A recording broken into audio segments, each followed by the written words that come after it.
So, good morning.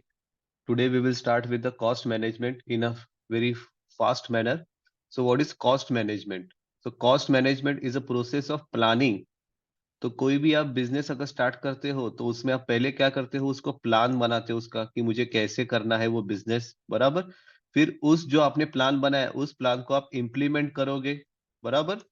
और implement करने के बाद वो बराबर इम्प्लीमेंट हो रहा है कि नहीं, जो आपने पैसा लगाया है उस तरह से आपको आउटपुट मिल रहा है कि नहीं, तो उसको आप कंट्रोल करोगे। तो ये तीन एस्पेक्ट है, मोर मोर इंपॉर्टेंट है कॉस्ट मैनेजमेंट में। तो ये डेफिनेशन के ऊपर यही तीन पॉइंट है, प्लानिंग, इम्प्लीमेंटेशन, बराबर। और उस प्लानिंग को और उस इम्प्लीमेंटेशन को आपको कंट्रोल करना है। कोई भी आपकी बिजनेस एक्टिविटी आप रन कर रहे हैं तो ये उसका डेफिनेशन, सिंपल डेफिनेशन, जिसमें है प्लानिंग आपका, फिर आपका है इम्प्लीमेंटेशन, और कंट्रोल करना है उसको, बराबर। It includes collection, application, analysis and reporting cost information for more effectively budget, forecast and monitor cost. अभी बजट क्या रहता है? समझो आपको किसी ने बोला कि आप एक आपके स्कूल में आप एक टूर विजिट कराइए स्टूडेंट्स को, साइंस का कोई, ओके, कि आपको जहाँ पे एक होमी बाबा रिसर्च सेंटर में आपको लेके जाना है। तो स्कूल ने बोला कि हम आपको 50,000 का बजट दे रहे हैं, इसके अंदर ही आपको पूरी एक्टिविटी कंप्लीट करनी है, स्टूडेंट को वहां पे लेके जाना है, जो भी उनका प्लानिंग करना है सब खर्चा इसमें, आपको 50,000 ये आपका बजट है। तो ऐसा नहीं कि बजट हमेशा हम मैक्सिमम लेके चलते हैं, तो 50 में से 50,000 ही यूज होगा ऐसा नहीं, समझो 40,000 आपका सिर्फ यूज होगा, 10,000 बच जाएगा, लेकिन मैक्सिमम बजट आपके लिए कितना रहेगा? 50,000 का रहेगा। ओके, तो ये बजट रहता है और उस कॉस्ट को आपको मॉनिटर करना है। तो ये डेफिनेशन कॉस्ट मैनेजमेंट का बेसिकली क्या है? प्लानिंग, इम्प्लीमेंटेशन और कंट्रोल। गार्टनर की थ्योरी के हिसाब से क्या है कि cost management is a process of वही planning, controlling cost associated with running a business. तो आप कोई भी बिजनेस रन कर रहे हो तो उसको आपको प्लानिंग जरूरी है, और आपकी कॉस्ट है उसको कंट्रोल करना है, जो भी आपने इन्वेस्टमेंट किया है उस हिसाब से आपका आउटपुट मिलना चाहिए। तो इसमें क्या क्या इंक्लूड है? Collecting, analysing, reporting cost information to more effectively, बराबर। इंफॉर्मेशन कलेक्ट करना है आपको, उस इंफॉर्मेशन को एनालाइज करना है, और रिपोर्टिंग कॉस्ट, बराबर, to the more effectively budget. जो भी बजट आपका है वो आपको इफेक्टिवली यूज करना है। फिर फोरकास्ट एंड मॉनिटर, मतलब मैंने बोला था कि समझो जाने आने का बस का, यही सेम एक्टिविटी में जाने आने का बस का खर्चा मेरा 20,000 है, बराबर। बाकी मेरे नॉर्मल एक्सपेंडिचर जो उधर रहेंगे खाने पीने के, वो 10,000 के है। तो मेरा खाने पीने का एक्सपेंडिचर 10,000 के बीच में हो रहा है कि नहीं, ये मुझे मॉनिटर करना पड़ेगा, बराबर। तो ये कब होगा? ये प्लानिंग के हिसाब से आएगा। जैसे आप प्लानिंग करोगे फिर आपको उसको मॉनिटर भी करना है। समझो आपने बोला कि एक रेस्टोरेंट में जाएंगे, हम ये खाएंगे, एक डोसा खाएंगे, एक चाय पियेंगे, तो कितने नंबर ऑफ स्टूडेंट है? समझो 50 नंबर ऑफ स्टूडेंट है, तो उनका कितना कॉस्ट होगा, बराबर। इससे ज्यादा कुछ नहीं हो रहा है, तो इस कॉस्ट को आपको यहाँ पे मॉनिटर भी करना है, तो ये इधर कहा गया है, बराबर। To specific companies overall operating model. Operating model मतलब क्या? ये आपका स्ट्रक्चर है कि आपको ऐसे ऑपरेट करना है, कॉस्ट जितना है वो आपको सेव करना है। सो कॉस्ट मैनेजमेंट फोकस क्या है कि generating saving and maximise profit. हम हमारा अभी पैसे का मैनेजमेंट हम क्या करते हैं? मैनेजमेंट मतलब क्या? कम बच पैसा ज्यादा बचाओ और प्रॉफिट ज्यादा रखो। तो वैसे ही है कि आपको सेविंग रखना है, जनरेट सेविंग स्टार्ट करना है, और जिससे प्रॉफिट मैक्सिमाइज हो लॉन्ग टर्म के लिए। तो cost management as per article, तो यहाँ पे देखो, पहला हमने देखा कॉस्ट मैनेजमेंट, प्लानिंग, इम्प्लीमेंट और कंट्रोल।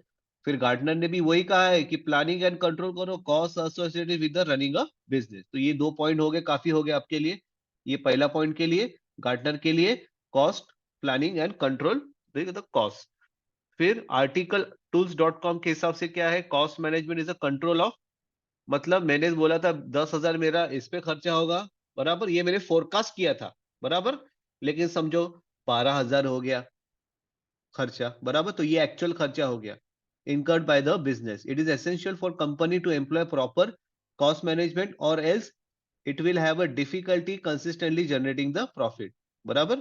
तो अगर कॉस्ट मैनेजमेंट प्रॉपर नहीं है, बराबर, तो हमें प्रॉफिट जनरेट करने में दिक्कत हो सकती है। ये यहाँ पे इसकी डेफिनेशन के हिसाब से कहा है। तो प्रोसेस क्या है कॉस्ट मैनेजमेंट? तो पहले तो आपको इंफॉर्मेशन कलेक्ट करनी है। क्या करना है? कॉस्ट इंफॉर्मेशन कलेक्ट करनी है। अभी कॉस्ट इंफॉर्मेशन मतलब क्या? सेम हम लोग वही एग्जांपल रखेंगे साइंस विजिट का। Cost information, this information comes from the general ledger. अभी कोई भी अकाउंटिंग सिस्टम में ना एक जीएल रहता है, बराबर, जहां पे आप पहली एंट्री करते हो, बराबर। तो जीएल फॉर, समझो मैंने लिखा ट्रैवलिंग, बराबर। अलग अलग जीएल रहते हैं, जनरल लेजर जिसको बोलते हैं, अकाउंटिंग में यूज होता है। जीएल फॉर, समझो बस, बराबर, बस की आपको कोई है, तो ऐसे हेड बनाए जाते हैं। यहाँ पे हम पैसा रखते हैं और उस हिसाब से जब भी हमको चाहिए यहाँ से हम डेबिट करते हैं और किसी दूसरे हेड में क्रेडिट करते हैं। समझो आपने बस ट्रैवल कंपनी को पैसा देना है, तो ट्रैवल कंपनी को यहाँ से आप डेबिट करोगे और क्रेडिट करोगे उस कंपनी के अकाउंट में, बराबर। तो यहाँ पे ये जनरल लेजर इसके लिए यूज होता है। So general ledger for actual cost, but the information can also be assigned to the activity costing system applied. तो यहाँ पे पहला क्या है, आपको कॉस्ट इंफॉर्मेशन कलेक्ट करना है, बराबर। कॉस्ट इंफॉर्मेशन, बराबर। और ये कहाँ से आती है? जनरल लेजर से आती है। यहाँ पे आपको डेफिनेशन ये याद रखना है, जीएल जनरल लेजर से आती है। फिर उस कॉस्ट को रिडक्शन करना है आपको। This step can be use to segregate cost into, कौन सा फिक्स कॉस्ट है, वेरिएबल कॉस्ट है, मिक्स कॉस्ट है, मतलब क्या दोनों फिक्स और वेरिएबल दोनों उसमें है। Reviewing cost on a trending line, impact on the business bottleneck operation, मतलब मुझे कट टू कट ऑपरेशन करने हैं। Comparing cost to benchmark of this company, मतलब हमारा कंपनी ने कुछ बेंचमार्क रखा है कि हमें ये चाहिए, इतना प्रॉफिट चाहिए, इतना प्रॉफिट चाहिए, उस हिसाब से आपको कॉस्ट को रिड्यूस करना है। Reporting result, reports of result, मतलब ये हम कहा किसको देंगे? मैने मैनेजमेंट को, बराबर। विथ रिकमेंडेड एक्शन, मतलब समझो मुझे अगर मेरा बिजनेस रन करना है, बराबर, तो वो हम कहेंगे कि हमें मतलब एक्सपेंस कम करना है और प्रॉफिट ज्यादा करना है। एक्सपेंस को हमें कम करना है, तो ये सब एक्शन होंगे इसके वो। तो ये कम करने के लिए कुछ एक्शन रिपोर्ट में दिए रहेंगे, वो रिपोर्ट के हिसाब से मैनेजमेंट एक्शन लेगा, बराबर। फिर उसके लिए नेसेसरी कंट्रोल्स हमें इंस्टॉल करने पड़ेंगे कि अगर एक्शन दिया है उस एक्शन को इंप्लीमेंट करने के लिए हमें कंट्रोल चाहिए। कि समझो स्टाफ की सैलरी है, बराबर, या कुछ अननेसेसरी खर्चे हैं, रिकरिंग कॉस्ट है, उस पे हमें ज्यादा खर्चा नहीं करना है। ऐसे कुछ कंट्रोल हम लोग सेट उस रिपोर्ट के हिसाब से सेट कर देंगे। तो पहला स्टेप क्या है? Collect cost information. दूसरा है कॉस्ट को रिड्यूस करो, कॉस्ट को रिड्यूस करो, बराबर। ये बहुत इंपॉर्टेंट है प्रोसेस ऑफ ईच। सिर्फ पॉइंट्स याद रखो। कॉस्ट इंफॉर्मेशन कलेक्ट करो, बराबर, कॉस्ट इंफॉर्मेशन कलेक्ट करो। फिर उस कॉस्ट को रिव्यू करो फॉर रिडक्शन के लिए। फिर उसका रिपोर्ट बनाओ, मतलब रिपोर्ट रिजल्ट, और कंट्रोल्स, नेसेसरी कंट्रोल्स इंस्टॉल करो। ये 4 पॉइंट हो गए, बराबर। अभी आगे बढ़ते हैं हम लोग। और लास्ट में क्या? मॉनिटर चेंज, मतलब जो भी हमने पहला क्या था अपना, कॉस्ट इंफॉर्मेशन कलेक्ट करना है आपको, बराबर। फर्स्ट कॉस्ट इंफॉर्मेशन कलेक्ट करो, फिर उसको रिड्यूस करो, बराबर। फिर रिपोर्ट्स करो मैनेजमेंट के, और कंट्रोल्स इशू करो, नेसेसरी। ये रिपोर्ट मतलब क्या? कुछ एक्शंस रहेंगे इसमें, उस एक्शन को इंप्लीमेंट करने के लिए हमें कुछ कंट्रोल, कंट्रोल मतलब क्या? लिमिट रखना है अपने को, कितना खर्चा करना है, क्या करना है, और उस कंट्रोल को फिर मॉनिटर करो। ये आपका प्रोसेस है, ये आएगा एग्जाम में, बराबर। तो मॉनिटर में change impose by the result of the management as a result of analysis, मतलब मैनेजमेंट ने जो एनालिसिस किया ना उसके हिसाब से वो ये करेगा, बराबर। तो ये आर्टिकल के हिसाब से डेफिनेशन, और पी जॉर्ज के हिसाब, cost management is a primary function of, किसका है? Project manager. कोई भी प्रोजेक्ट रहता है, बराबर, तो उसको इंप्लीमेंट करने के लिए एक प्रोजेक्ट मैनेजर रहता है, या जिसको आप बोल सकते हैं, अभी साइंस का हम लोग, आपका ही प्रोजेक्ट देखिए साइंस विजिट का, तो उसमें भी एक टीम लीडर रहेगा जो पूरी टीम को लीड करेगा, मतलब फाइनेंस भी देखेगा, कहाँ पे बुकिंग करना है, कैसे जाना है, ये सब, ये तो काम किसका है फिर? प्रोजेक्ट का रहता, प्रोजेक्ट मैनेजर का रहता है। उसको कोई टास्क दिया है उसको बोलते हैं प्रोजेक्ट, और वो मैनेज करने के लिए उसको मैनेजर बोलते हैं। विद मतलब उसके साथ इन्वॉल्व क्या रहता है? Scope and quality of the project, time management, कितने टाइम में करना चाहिए। जैसे आपकी साइंस विजिट है, आपको एक दिन में करनी है, बराबर, from the project management. And the cost management function क्या है? Maintains important focus at every stage of throughout the life cycle of the project. Reason for success of a project, cost management most important aspect of the function. तो cost management क्या सबसे important है आपका, बराबर। उसके हिसाब से आप क्या करोगे? कॉस्ट मैनेजमेंट मेंटेन करता है कि आपकी पूरा प्रोजेक्ट का लाइफ साइकिल, मतलब पहले आप देखो साइंस विजिट, पहले आप प्लान करोगे, बराबर, फिर उसके बाद आप अप्रूवल लोगे आपके मैनेजमेंट से, बराबर, फिर उसके बाद आप जहाँ पे आपको साइंस विजिट करनी है, जैसे होमी बाबा समझो, बराबर, तो वहां पे आप अप्रूवल मांगोगे, फिर वो सब मिलने के बाद फिर आप एक्चुअल प्लान बनाओगे और फिर लेके जाओगे। तो ये पूरी लाइफ साइकिल है, ये पूरी लाइफ साइकिल है। तो कॉस्ट के concept, relationship between expenditure and cost, ये दोनों सेम नहीं है, बराबर। इस पैराग्राफ में क्या कहा है, the term expenditure are use interchangeable but most of the term cost refer to the particular cost per student, मतलब स्टूडेंट, एक स्टूडेंट का कॉस्ट कितना है, यहाँ पे इस पैराग्राफ में यही कहा है।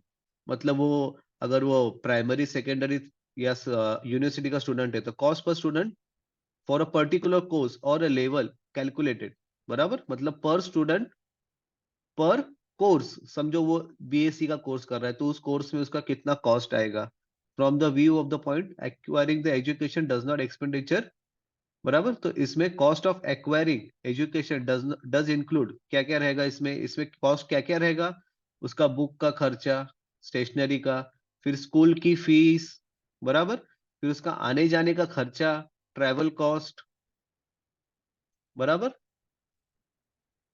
और स्टूडेंट मेकिंग यूज ऑफ, अगर वो हॉस्टल में रह रहा है तो ये उसका हॉस्टल का कॉस्ट, बराबर, फिर उसका खाने पीने का खर्चा मतलब मेस के चार्जेस, बराबर। तो ये कॉस्ट पर स्टूडेंट में इंक्लूड होगा, क्या क्या होगा, उसके बुक स्टेशनरी, बराबर, उसकी फीस, स्कूल की फीस या जो भी इसकी फीस, ट्रैवलिंग कॉस्ट अगर वो ट्रैवलिंग कर रहा है, और हॉस्टल की कॉस्ट और मेस की कॉस्ट। तो ये इस पैराग्राफ में आपको मेंशन किया है, ये आप यहाँ पे लिख सकते हो कॉस्ट कंसेप्ट।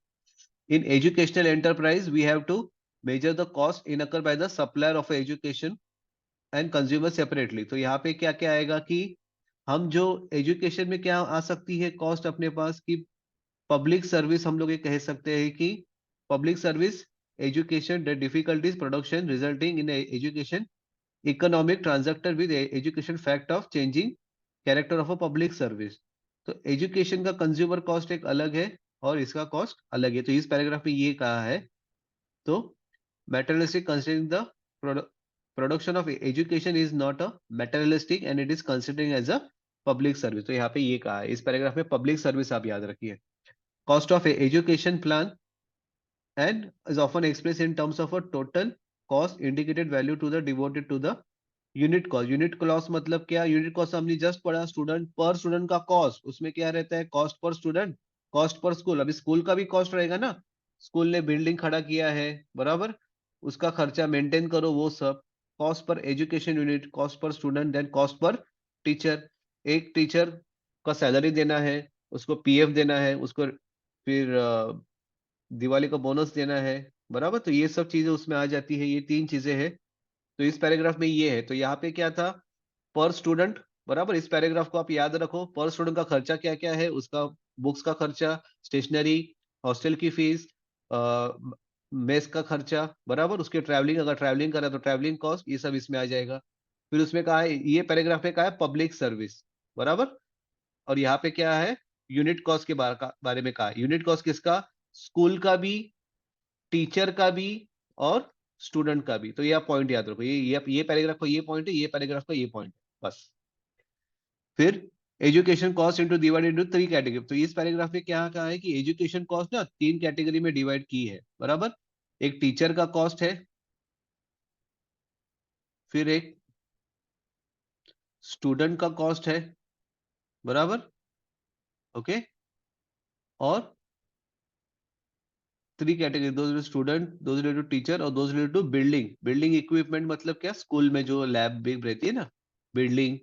तो ये इस पैराग्राफ में ये चीजें कही गई है कि एजुकेशन कॉस्ट है ना, वो तीन कैटेगरी में डिवाइडेड है, टीचर की कॉस्ट, स्टूडेंट की कॉस्ट और बिल्डिंग की कॉस्ट, बराबर।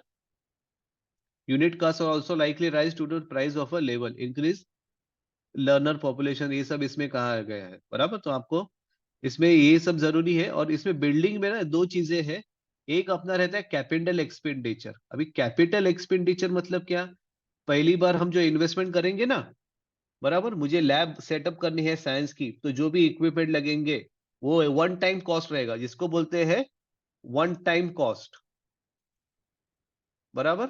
और रिकरिंग एक रहेगा रिकरिंग एक्सपेंडिचर, बराबर, रिकरिंग एक्सपेंडिचर तो उसमें क्या रहेगा, मेंटेनेंस, लैब का मेंटेनेंस, जैसे बिल्डिंग का भी है तो बिल्डिंग का मेंटेनेंस लगेगा, तो बिल्डिंग पहली बार खड़े करने के लिए जो कॉस्ट लगेगी उसको बोलते हैं कैपिटल एक्सपेंडिचर, और जो उसका मेंटेनेंस करना है उसको बोलेंगे रिकरिंग एक्सपेंडिचर। ये इस पैराग्राफ में कहा गया, इतना आप ये 2 पॉइंट कर लो, काफी हो गया। फिर कौन से टाइप के कॉस्ट है, unit cost of education, the unit cost of education per unit, unit cost is, unit मतलब क्या, single, may be evaluated per graded student, per course, per instituted, बराबर। तो यहाँ पे पर वर्ड इंपॉर्टेंट है, मतलब हर स्टूडेंट के हिसाब से आपकी एक कॉस्ट रहेगी, बराबर, एक ग्रेड कोर्स के हिसाब से, बराबर, और एक इंस्टीट्यूशन के हिसाब से, तो यहाँ पे ये वर्ड इंपॉर्टेंट है। और it is arrive by the total cost of education by the divided by total number of student. तो ये कैसे मिलता है, total cost divided by number of student, ये इसका डेफिनेशन है। तो यूनिट कॉस्ट ऑफ एजुकेशन क्या है, पर स्टूडेंट का कॉस्ट, पर इंस्टीट्यूशन का कॉस्ट, बराबर, और पर कोर्स का कॉस्ट ये है। और तो कैसा आएगा, टोटल कॉस्ट, बराबर, divided by number of student, मतलब ये पूरा खर्चा divided by number of student. समझो आपके स्कूल के लिए आपको 10 लाख का खर्चा आया, बराबर, और आपके स्कूल में समझो 10,000 स्टूडेंट है, बराबर, तो 10 लाख है ना, 1 2 3 4 5, और स्टूडेंट कितने, 10,000,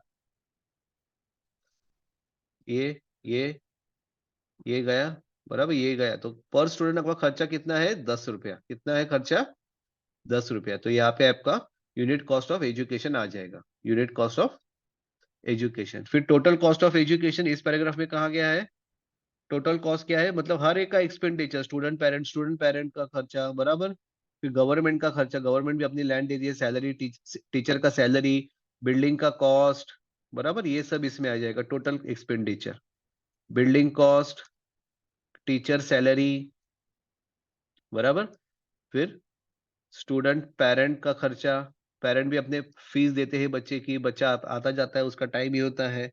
ये इस पैराग्राफ में कहा है टोटल कॉस्ट ऑफ एजुकेशन। तो दो टाइप के कॉस्ट हो गए, यूनिट कॉस्ट का इधर लिखा है, बराबर, और टोटल कॉस्ट ऑफ, फिर करंट कॉस्ट क्या रहता है, current cost include expenditure include incurred और on current regulatory head of base activity such as teacher की सैलरी, नॉन टीचिंग स्टाफ की सैलरी, मतलब टीचर और नॉन टीचिंग की सैलरी, बराबर, बिल्डिंग का मेंटेनेंस, डेप्रिसिएशन ऑफ बिल्डिंग मतलब बिल्डिंग बनाई है तो उसका वैल्यू तो नीचे गिरेगी, बराबर, डेप्रिसिएशन ऑफ बिल्डिंग, बराबर। तो ये करंट कॉस्ट में आते हैं। तो करंट कॉस्ट में आप याद रखिए कौन से आती है, टीचर और नॉन टीचर की सैलरी, बिल्डिंग का डेप्रिसिएशन, बराबर, डेप्रिसिएशन बिल्डिंग का भी रहेगा और इक्विपमेंट का भी रहेगा, जो भी इक्विपमेंट खरीदे हैं, बराबर, ये यहाँ पे आ जाएगा। फिर कैपिटल कॉस्ट मतलब वन टाइम कॉस्ट रहती है, जिसको क्या बोलते हैं, वन टाइम कॉस्ट। बहुत सिंपल है ये, आप एक बार देख लो, बिल्डिंग हमने खड़ी की, कोई नए इक्विपमेंट परचेस किए, बराबर, ये क्या पहली बार कॉस्ट आता है, बराबर, बिल्डिंग, फिर कोई इक्विपमेंट खरीदी किए, बराबर, ये वन टाइम कॉस्ट आती है। ओके, तो ये 4 कॉस्ट हो गए अपने, unit cost per education, unit cost of education, unit मतलब क्या, सिंगल वन, फिर उसका टोटल कॉस्ट, फिर करंट कॉस्ट मतलब क्या, जिसका अपना टीचर का नॉन टीचर का सैलरी और डेप्रिसिएशन किसका, बिल्डिंग का और इक्विपमेंट का, और कैपिटल कॉस्ट मतलब क्या, वन टाइम कॉस्ट, याद रखिए। फिर इनडायरेक्ट कॉस्ट, एक डायरेक्ट कॉस्ट रह गया लगता है, डायरेक्ट कॉस्ट क्या रहती है, direct cost consist of expenditure incurred by the families, बराबर, expenditure of the student or their families to the and the education institution for the education, मतलब डायरेक्ट कॉस्ट मतलब क्या, बराबर, पेरेंट्स फीस भर रहे हैं, बराबर, तो वो क्या है, डायरेक्ट कॉस्ट है, बराबर, स्टूडेंट्स ऑन ऑफ और their families and the education institution for, और एजुकेशन इंस्टीट्यूट रहती है, वो क्या करती है, अपनी बिल्डिंग देती है या पहले वन टाइम इन्वेस्टमेंट करती है, तो उनका भी पैसा वहां पे लगता है, बराबर। तो डायरेक्ट कॉस्ट में क्या आता है, एजुकेशन इंस्टीट्यूशन का कॉस्ट ऑन इंस्टीट्यूशन और पेरेंट्स का बराबर कॉस्ट। फिर इनडायरेक्ट कॉस्ट क्या रहती है, indirect cost opportunity of cost of a student, cost of education. Indirect are also called imputed, इसको क्या बोलते हैं, इम्प्यूटेड। यहाँ पे ये वर्ड इंपॉर्टेंट है, आप यहाँ पे ये लिख सकते हो इम्प्यूटेड, ये की वर्ड है यहाँ पे, imputed cost. Unlike direct cost, indirect cost implicit, ये क्या है, इम्प्लिसिट है, मतलब आपको दिखती नहीं। डायरेक्ट कॉस्ट क्या था, एजुकेशन आप फीस भर रहे हो बराबर, ये आपके डायरेक्ट कॉस्ट है। बिल्डिंग जब बनी थी तो जो भी इंस्टीट्यूट के फाउंडर है उन्होंने पैसा लगाया रहेगा, तो वो भी दिख रही है आपको बराबर। ये इनडायरेक्ट कॉस्ट वैसी नहीं रहती है बराबर। ये cost of earning for the students instead of enrolling and attending school and college could have taken some job and made some income. तो ये जो कॉस्ट है बाय अटेंडिंग स्कूल, वो अपनी इनकम छोड़ रहा है। कोई कोई रहते हैं ना कि पढ़ते पढ़ते भी जॉब करते हैं, तो वो वहां पे स्टूडेंट अगर स्कूल में एनरोल कर देगा तो उस अगर वो जॉब करता रहेगा तो वो उसकी कॉस्ट आती थी। लेकिन इनडायरेक्ट कॉस्ट में क्या हो रहा है कि ये कॉस्ट नहीं दिख रही है उसको, अगर वो स्कूल पे जा रहा है तो वो कॉस्ट उसकी जा रही है, मतलब उसकी सैलरी वहां पे इनकम नहीं हो रही है, ये हम यहाँ पे इनडायरेक्ट कॉस्ट है वो। फिर यहाँ पे है प्राइवेट कॉस्ट, ये तो आपको ट्यूशन फी है, नॉन ट्यूशन फी है। फिर अर्निंग, आपने ये अर्निंग फॉरगो मतलब क्या है, वही अगर स्टूडेंट ने क्लास स्कूल के लिए एनरोल किया बराबर, तो उसने अगर वो स्कूल में एनरोल करने के अलावा अगर वो जॉब करता था तो उसको सैलरी मिलती थी, तो वो उसको नहीं मिल रही है, तो ये कॉस्ट यहाँ पे फॉरगॉन हो गई है बराबर। फिर सोशल कॉस्ट है आपकी, सोशल कॉस्ट मतलब क्या, sum of private and institution cost बराबर। अभी कोई स्कूल स्टार्ट करते हैं तो कोई प्राइवेट जो लोग रहते हैं बराबर, इंडस्ट्री वाले, वो भी पैसा देते हैं, और जो स्कूल बना रहे वो भी पैसा देते हैं बराबर। तो ये नेट ट्यूशन कॉस्ट और tuition not non tuition cost भी है इसमें। ओके, तो यहाँ पे याद रखिए ट्यूशन कॉस्ट। ये इतना ही है डिफरेंस, ज्यादा कुछ नहीं है। सोशल मतलब क्या, इसमें प्राइवेट लोग और इंस्टीट्यूट वाले पैसा देंगे, इंस्टीट्यूट जो स्टार्ट कर रहे हैं वो बराबर। तो हमने देखो डायरेक्ट कॉस्ट देखी, इनडायरेक्ट कॉस्ट देखी, सोशल कॉस्ट देखी। फिर वेरिएबल कॉस्ट है। Variable cost form always based on certain, मतलब अगर किसी का बिल्डिंग रेंट पे है तो उसका रेंट देना पड़ेगा, वही स्टाफ की मैक्सिमम सैलरी।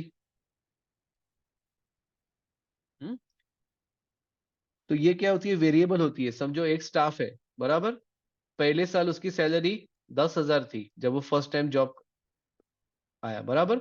20 साल बाद उसकी सैलरी तो चेंज होगी ना, तो ये चेंज होगा, तो 20 साल बाद उसकी सैलरी रहेगी 2 लाख बराबर। तो ये मैक्सिमम सैलरी हो जाएगी। तो ये सब वेरिएबल है, चेंज हो रहे हैं ना, वेरिएबल, इसके लिए उसका नाम क्या है, वेरिएबल बराबर। फिर आपकी है फिक्स कॉस्ट बराबर। फिक्स कॉस्ट, आपको पता है कि आपको मंथली मेरे 10 टीचर को सैलरी देनी है बराबर, तो ये एक फिक्स कॉस्ट हो गई। Okay.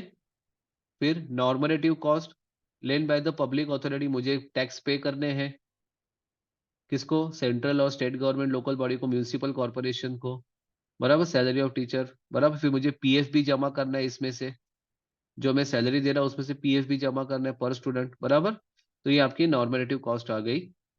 Actual cost, positive or actual cost of a level type normative expected, actual cost spent on actual per norm, actual level and as per norms। तो यहाँ पे per norms, यहाँ पे ये इंपॉर्टेंट है। Okay. Opportunity cost, जो मैंने income छोड़ी थी ना, the cost of alternative opportunity cost refers when you have to give up to buy what you want in terms of goods और सर्विस। तो when economists refers to opportunity cost, they mean that value of a next highest value alternative use for their research। तो opportunity cost आप simple word में देखोगे ना, तो opportunity cost क्या है कि you have to give up to buy what you want in terms of other goods and service. Cost usually refers the opportunity, मतलब अब जी समझो कि आपको कुछ खरीदना है बराबर, सपोज 10,000 की कोई चीज है बराबर, तो आपने समझो स्कूल की फीस भर दी, लेकिन वही कॉस्ट पे आपको अगर कुछ बाय करना था, गुड्स, कोई गुड्स बराबर, तो आप ये फीस भरने के अलावा आप यहाँ पे कुछ बाय भी कर सकते, तो आपको वहां पे अपॉर्चुनिटी थी कुछ और बाय करनी, तो उसको अपॉर्चुनिटी कॉस्ट बोलते हैं। फिर next best alternative for this resources, फिर प्राइम कॉस्ट है, cost between resource related and school educational function. Okay, ये इतना ज्यादा जरूरी नहीं है। Prime cost, cost between resource related to schools prime educational function and those related to subsidy administration transport catering function. मतलब school का जो मेन फंक्शन है रन करने के लिए उसका पैसा, बराबर, और सब मतलब एडमिनिस्ट्रेटिव एक्सपेंसेस, बस का खर्चा, बस का डीजल भरना, पेट्रोल भरना, जो भी ट्रांसपोर्ट है उसका, ड्राइवर का फी, बराबर, अगर कैटरिंग सर्विस है तो कैटरिंग का फी। फिर subsidy cross the division of a total division of total school into such categories, बराबर, to monitor percentage over the year. तो सब्सिडी कॉस्ट है the division of total school cost into such category with percentage for each. It makes possible to monitor percentage over the year, proportionate actual expenditure, बराबर। तो इसको analysis करने का, और कुछ नहीं, कि ये साल में मेरा इतना प्रॉफिट, इतना खर्चा हुआ, जो भी है, बराबर। तो यहाँ पे हमने अलग अलग कॉस्ट देखे, इसमें से आप थोड़ा बहुत देख लो, बराबर, लेकिन देख जरूर जाना कितने कितने तरह के कॉस्ट है, यूनिट कॉस्ट, ये सब कीवर्ड्स याद रखना, बस काफी हो जाएगा। ओके, फिर बेनिफिट ऑफ एजुकेशन क्या है, ये तो पता है आपको कि नेशनल की प्रोडक्ट, देश की प्रगति होती है, ग्रोथ होती है और डेवलपमेंट होता है। फिर क्वांटिटेटिव और क्वालिटेटिव बेनिफिट क्या है। क्वांटिटेटिव मतलब क्या है, जिसको हम मेजर कर सकते हैं। It can be expand number of students educated, बराबर, आता है ना रेशियो, कि इस साल इतने स्टूडेंट 10th स्टैंडर्ड में पास हो गए, इसमें इसमें से इतने गर्ल्स थे, इतने बॉयज थे, बराबर। तो यहाँ पे हम देख सकते हैं, इसको हम देख सकते हैं, मतलब मेजर कर सकते हैं। ओके, नंबर ऑफ स्टूडेंट पास, तो आप यहाँ पे बोल सकते हो नंबर ऑफ स्टूडेंट पास कितने हुए, ये सब इसमें आ जाएगा। क्वालिटेटिव इत मतलब क्या, वैल्यू एडेड, मतलब ये स्टूडेंट पास हुए, बराबर, इनके पास ये नॉलेज है, ये स्किल्स है, बराबर। लेकिन क्वालिटेटिव हम डायरेक्टली मेजर नहीं कर सकते, बराबर। ओके, स्किल्स है, नॉलेज है। तो समझो 10,000 स्टूडेंट पास हुए, क्वांटिटेटिव में मैंने कहा, बराबर, उसमें से 5,000 स्टूडेंट के पास नॉलेज है। ये कैसे पता चलेगा, जब वो काम करेंगे। स्किल्स कब पता चलेगा, जब वो जॉब उनको मिलेगा तब। ओके, तो ये हो गया बेनिफिट्स ऑफ एजुकेशन। अभी सबसे इंपॉर्टेंट टॉपिक आ जाता है कॉस्ट बेनिफिट एनालिसिस, बहुत सिंपल है। ओके, तो कॉस्ट बेनिफिट मतलब कि आप कोई भी चीज देखो, आप भी खुद अपना बिजनेस स्टार्ट करते हो तो आप कुछ पैसा लगाते हो, बराबर। समझो आपने 100 रुपए लगाया, बराबर, तो आप चाहोगे ना कि आपका 100 रुपए का आपका 110 रुपए रिटर्न मिले, बराबर। ऐसा ना हो कि 100 रुपए का आपको 90 रुपीज मिले, कुछ लॉस हो। तो यही है, जितना हमने कॉस्ट लगाया उससे हमें ज्यादा से ज्यादा बेनिफिट हो। ओके, तो ये इस बारे में ही है। तो कॉस्ट ऑफ इंजीनियर ये कब स्टार्ट हुआ था, 1936 में। आप ये लिख सकते हो, अगर फेडरल नेविगेशन 1936 में, फ्लड कंट्रोल एक्ट, ये सब बाद में कहा है कि whenever accrue excess estimated cost benefits to whom, okay, in terms of cost benefit. ये पैराग्राफ में क्या कहा है, देखो, cost benefit analysis is systematic comparison. ये क्या है, कंपैरिजन है, किसका, मैग्नीट्यूड ऑफ कॉस्ट, मतलब मैंने कितना इन्वेस्ट किया था, बराबर, मैग्नीट्यूड ऑफ कॉस्ट और उसका बेनिफिट, मैग्नीट्यूड ऑफ कॉस्ट और उसका बेनिफिट, ये इसमें कहा गया है। तो cost benefit is a process where rate of return analysis on the cost invested in the present. मतलब आज मैंने 100 रुपए इन्वेस्ट किया है, 10 साल बाद मुझे, या 2 साल बाद मुझे 110 का रिटर्न मिलना चाहिए, ये यहाँ पे कहा गया है, और कुछ नहीं। रेट ऑफ रिटर्न क्या है, ये कीवर्ड से आपको याद रह जाएगा, अब ज्यादा टेंशन लेने की जरूरत नहीं है, बराबर। ये पैराग्राफ में भी वही कहा है, कॉस्ट के बारे में ही कहा है, और कुछ ज्यादा नहीं कहा है। तो कॉस्ट बेनिफिट, ये पैराग्राफ देख लो आप, कॉस्ट बेनिफिट ये डेफिनेशन याद रखो। Cost benefit analysis defined as a systematic process for calculating, बराबर, मैंने 100 रुपए किया, 100 रुपए का 110 कैसे होगा, तो मुझे कुछ कैलकुलेशन करना पड़ेगा कि कैसा मेरा बिजनेस ग्रो होगा। और कंपेयरिंग बेनिफिट, बराबर, कंपेयरिंग बेनिफिट, मुझे कितना बेनिफिट मिलना चाहिए था, मैंने इतना 110 का प्रोडिक्ट किया था, बराबर, मुझे 108 मिला, बराबर। और कॉस्ट ऑफ प्रोजेक्ट, और मैंने कॉस्ट कितना लगाया था, 100 रुपए लगाया था। तो ये आपको ऐसी चीजें, तीन चीजें कंपेयर करनी है। कॉस्ट ऑफ प्रोजेक्ट, बराबर, उस 110, 100 रुपए से 110 के आने के लिए मैंने क्या क्या डिसीजन लिए, कि मुझे क्या मिला, बराबर, डिसीजन और government policy related to present investment. ये डेफिनेशन बहुत जरूरी है, ये देख लो सिर्फ। Mostly all sort of investment, ये सब थोड़ा बहुत कहा गया है कि आपको ज्यादा पैसा मिलना चाहिए, मैं जितना इन्वेस्ट करूंगा उसके ऊपर मुझे यील्ड होना चाहिए, बराबर। ये यील्ड के बारे में कहा गया है इधर। The importance of such, importance 15 minute का वीडियो हो चुका है और ज्यादा नहीं करना है अपने को। रिसोर्स, रिसोर्स आर स्केर मतलब कम है रिसोर्स, दिस और ये कम resource can be use for alternative process, decision makers want to use in the rational way, maximum benefit and cost benefit can be measure. तो इस पैराग्राफ में क्या कहा है देखिए, for example child go to school, बराबर, both child and parents have to spend lot of time of his her education beside the time devote which involves cost certain like preparation like personality development, personal social child adjustment, बराबर। types of cost involved in the value can be in terms of money। तो benefit इसमें क्या क्या है कि knowledge village के बारे में कहा है। Cost benefit analysis we take into part of cost benefit measure in the, cost benefit किस में मेजर करते हैं ये ज्यादा देखने की जरूरत नहीं है आपको, किस में मेजर करते हैं, मनी में मेजर करते हैं, इतना याद रखो बस। कॉस्ट बेनिफिट एनालिसिस, तो ये इंपॉर्टेंट है इधर अभी।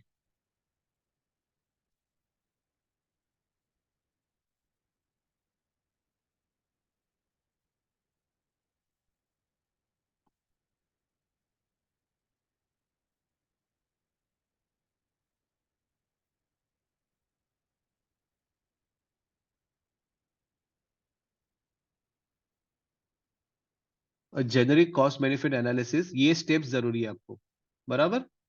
तो कॉस्ट बेनिफिट मतलब क्या, कितना पैसा लगाया, मुझे कितना आउटपुट मिलना चाहिए। तो पहले आपको गोल्स चाहिए और आपके ऑब्जेक्टिव चाहिए। जैसे 100 रुपया मैंने लगाया था, बराबर, मुझे 110 का प्रॉफिट चाहिए, बराबर।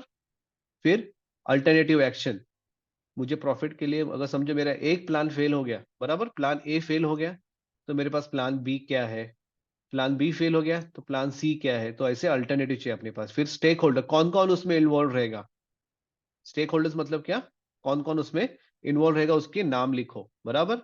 तो पहला क्या है, गोल, बराबर, गोल एंड ऑब्जेक्टिव, पहला क्या है, गो डिफाइन गोल एंड ऑब्जेक्टिव। फिर लिस्ट आपके अल्टरनेटिव, देखो क्या क्या आपके पास ऑप्शन है। फिर लिस्ट करो कौन कौन स्टेक होल्डर है। फिर मेजरमेंट चेक करो कि, और मेजर करो cost benefit, cost benefit element कौन से है मेरे, कि मुझे कॉस्ट में अगर ये करूंगा तो मुझे ये बेनिफिट मिलेगा। फिर आउटकम प्रेडिक्ट करो कि कॉस्ट और बेनिफिट मतलब रिलेवेंट टाइम पीरियड में, एक साल में इतना मुझे कॉस्ट मैंने लगाया, इतना बेनिफिट मिलेगा, 2 साल में इतना मिलेगा, 2 3 साल में ऐसे।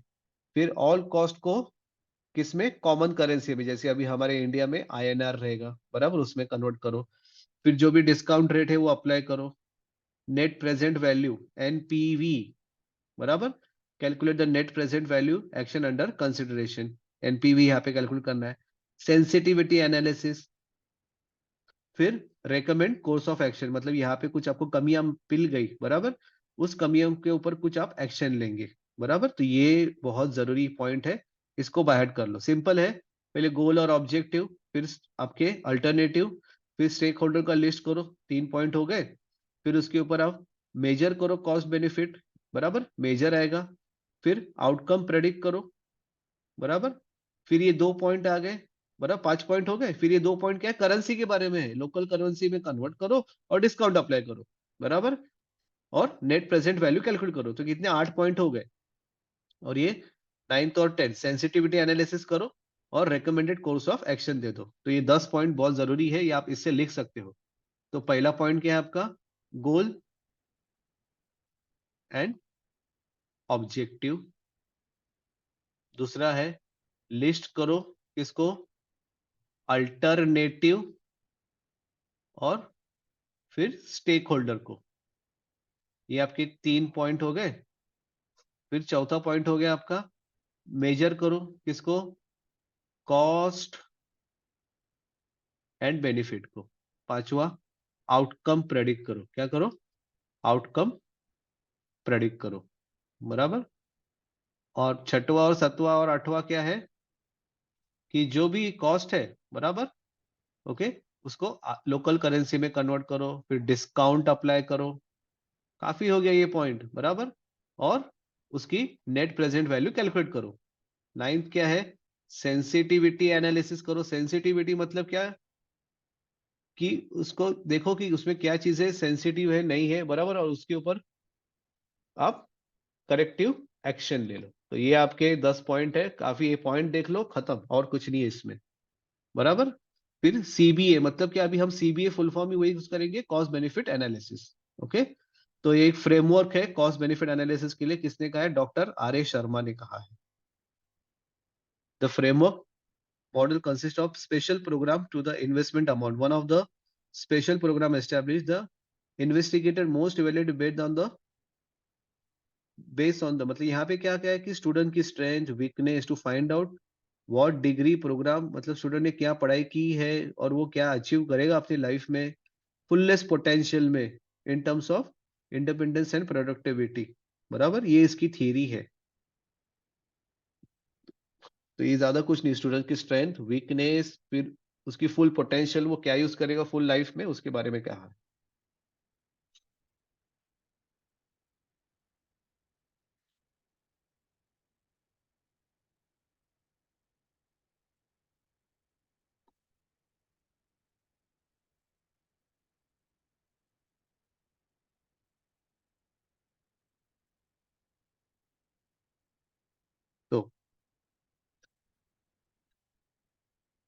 तो fundamental indicators of life success क्या क्या है, वोकेशनल अचीवमेंट एंड इंडिपेंडेंस, फिर उसका रेसिडेंशियल इंडिपेंडेंस, मतलब उसको घर भी रहे कि नहीं। For each indicator two types of projection are made by the evaluator, ये जरूरी है, बराबर। तो अभी पहले समझना है कि फर्स्ट प्रोजेक्शन क्वांटिफाइज, क्वांटिफाइज मतलब क्या, मेजर कर रहे हैं हम लोग, बराबर। Level of independence of a person is realistically express to achieve form the implementation of a special program being evaluated। तो यहाँ पे क्या है, first projection is quantifies the level of independence. यहाँ पे क्या है, फर्स्ट क्या है, quantify level of independence. Second क्या है, देखो, ये कीवर्ड्स ही आप याद रखो और कुछ मत करो। सेकेंड क्या है, क्वांटिफाइज प्रोबेबल लेवल, तो यहाँ पे क्या है, probable level of independence, probable levels of independence that students receive education through general program। Difference between in दोनों में, डिफरेंस क्या है, two projection yield the net benefit, यहाँ पे क्या है, दोनों में डिफरेंस क्या है, net benefit of respective indicator, net benefit. तो ये यहाँ पे इंपॉर्टेंट पॉइंट है, बराबर। कीवर्ड्स याद रखो, काफी हो जाएगा, net benefit for the respective indicator yield the total programme. उसका फ्रेमवर्क देखो क्या है, कॉस्ट बेनिफिट एजुकेशन। तो इसमें क्या है, एस्पेक्ट फॉर कंपोनेंट्स, बराबर। इनपुट और आउटपुट क्या हो गया, establishment cost, recurring cost, recurring मतलब क्या, जो हर बार आती रहती है, और रिसोर्स। तो कॉस्ट देखो, इनपुट क्या है, कॉस्ट एक्सपेंडिचर ऑन, खर्चा करते हैं आप एजुकेशन पे, तो बेनिफिट क्या आएगा आपको, डायरेक्ट और इनडायरेक्ट रिटर्न मिलेंगे, बच्चा जॉब मिलेगा। इनडायरेक्ट क्या होगा, उसका नॉलेज मिलेगा, वैल्यू नॉलेज मिलेगा, उसकी स्किल जनरेट होगी। एस्टेब्लिशमेंट मतलब कि आपकी कैपिटल एक्सपेंडिचर, वही बिल्डिंग का खर्चा, तो बिल्डिंग, लैब लैब बनाने के लिए खर्चा, लाइब्रेरी का खर्चा, बुक्स का खर्चा, इंफ्रास्ट्रक्चर, ग्राउंड बनाना है उसका खर्चा, बराबर। तो इससे बेनिफिट क्या है, ये सब नेशनल बेनिफिट, सोशल बेनिफिट, ये सब इसमें आ जाएगा, जॉब और ये सब पूरा इसमें आ जाएगा। ये मैट्रिक्स आप बना लो, ये पेपर में आप लिख लो, रिकरिंग कॉस्ट। ये देखो, पहला तो वही है एस्पेक्ट कॉस्ट, ये फिर कैपिटल एक्सपेंडिचर, ये क्या है, एक्चुअली कैपिटल ही है, मतलब वन टाइम कॉस्ट वाला। फिर रिकरिंग मतलब क्या, उस बिल्डिंग को मेंटेन करो, स्टाफ की सैलरी दो, बराबर। रिसोर्स क्या है, फिजिकल और ह्यूमन कैपिटल। रिसोर्स क्या लगेंगे आपको इसके लिए, बिल्डिंग लगेगी, बराबर, और इंसान लगेंगे।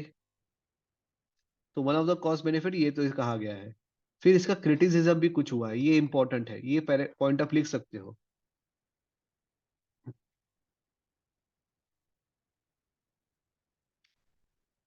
बराबर। ये पॉइंट क्या कहा है कि earning differentiate reflect differences in the natural ability, मतलब पैसा कमाने से motivation, social background, occupation, non formal education will definitely affect the benefits of education. मतलब यहाँ पे अर्निंग, अर्निंग डिफरेंशिएट करता है किसमें, नेचुरल एबिलिटी में, मोटिवेशन में, सोशल बैकग्राउंड में, बराबर। लेकिन एजुकेशन ये करता है क्या, एजुकेशन डेवलप करता है क्या, वर्कर्स एम्प्लॉय मोर प्रोडक्टिव, नहीं, बराबर। तो ऐसा हो सकता है ना, कोई ज्यादा पढ़ा लिखा आदमी भी कुछ नहीं काम करता रहेगा, बराबर। Day to day there is a demand for higher education, okay. तो इस पॉइंट में क्रिटिसिज्म क्या मिला है कि अर्निंग से ये डिफरेंशिएट नहीं कर सकते हम लोग, और education does not develop workers employ more productive. ये इतना पॉइंट इतना काफी है, बराबर। यहाँ पे एजुकेशन नहीं बता सकता, और यहाँ पे अर्निंग के बारे में कहा गया है, और यहाँ पे एजुकेशन। फिर थर्ड पॉइंट में क्या कहा है कि देखो, earning differentiate cannot measure differences in the form of a productivity. मतलब ज्यादा पैसा कमा रहा है तो वो प्रोडक्टिव है, ऐसा तो नहीं है ना, ये कहा गया इधर। फिर beside the direct benefit education generates indirect spillover there is to say that education may raise productivity of people। Education की वजह से प्रोडक्टिविटी ऑफ द पीपल बढ़ सकती है rather than worker himself और herself, not and not shown up earning difference। मतलब यहाँ पे ज्यादा कुछ डिफरेंस नहीं है, कि ऐसा नहीं है कि जो पढ़ा लिखा है वो नहीं प्रोडक्टिव है, मतलब वो प्रोडक्टिव नहीं है, बराबर। Educated rather than more productive हो सकता है।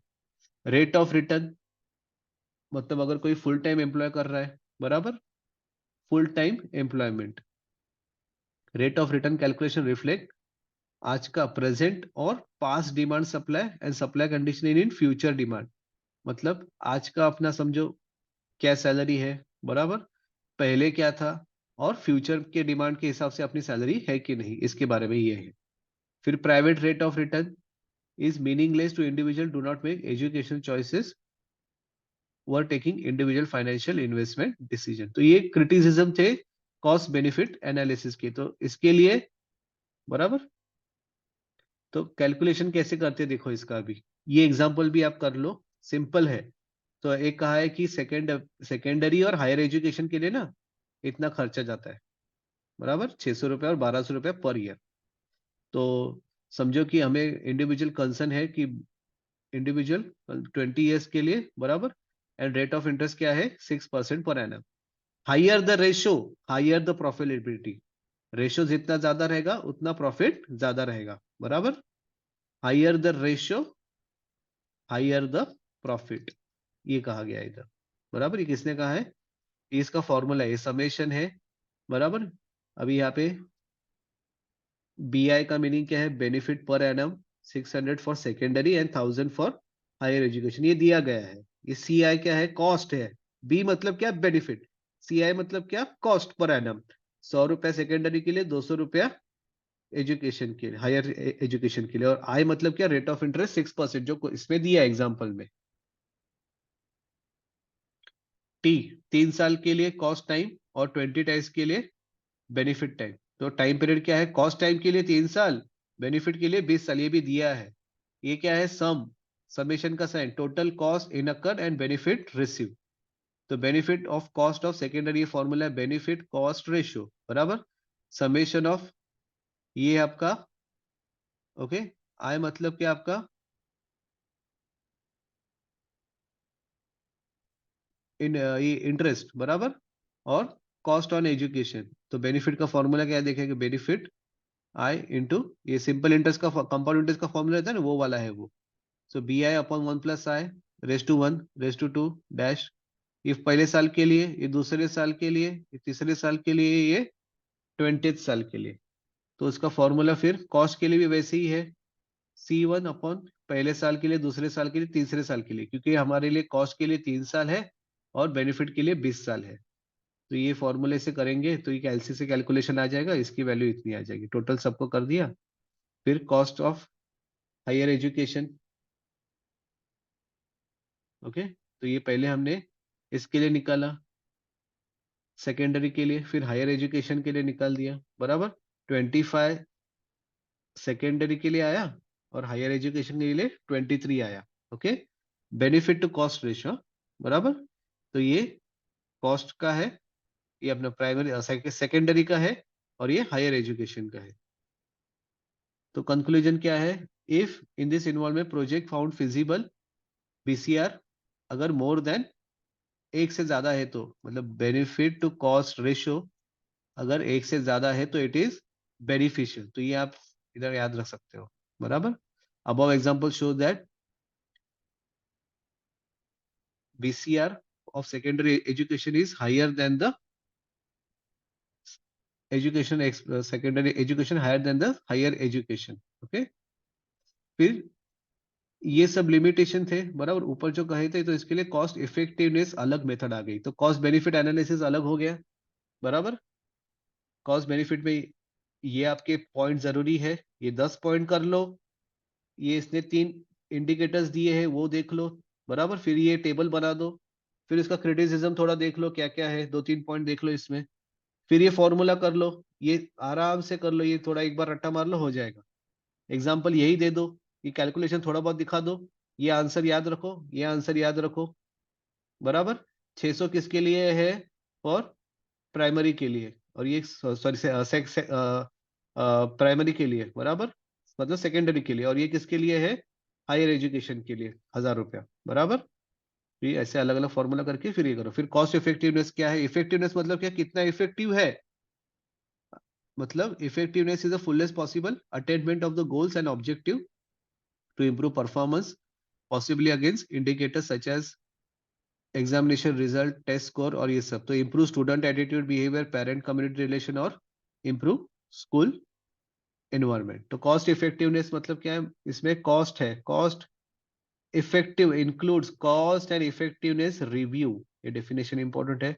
Accuracy analysis depend upon the effectiveness matrix in the employ. तो सीईए इसको बोलते हैं कॉस्ट इफेक्टिव, वो क्या था? सीबीए बराबर, cost benefit analysis. Okay okay, BCR benefit to cost ratio.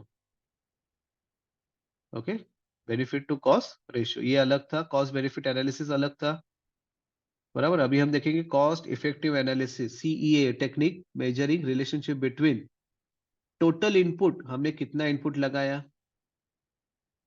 बराबर, इनपुट और उसकी cost of a project activity बराबर, एंड आउटपुट, टोटल आउटपुट, तो ये इधर कहा गया है बराबर। बट ये पैसे के टर्म में मेजर नहीं करते बराबर, नॉट पैसा, दिस इज नॉन मॉनिटरी। ये क्या है? नॉन मॉनिटरी, ये डिफरेंस है कॉस्ट बेनिफिट एनालिसिस में और कॉस्ट इफेक्टिव एनालिसिस में। इसमें नॉन मॉनिटरी है बराबर, जैसे डिफेंस डिफेंस में ये सब लिखा है इसमें, तो आप यहाँ पे कीवर्ड याद रखो, नॉन मॉनिटरी बेनिफिट है ये। सो कॉस्ट इफेक्टिव एनालिसिस क्या है? रेशियो क्या है? न्यूमरेटर कॉस्ट ऑफ गेन बराबर, cost of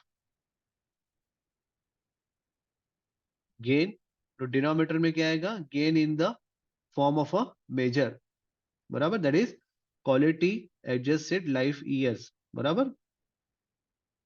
quality adjusted life year, ये इसका यहाँ पे कहा गया है, QALY, quality adjusted life year. ये देखो ग्राफ में भी वही दिया है,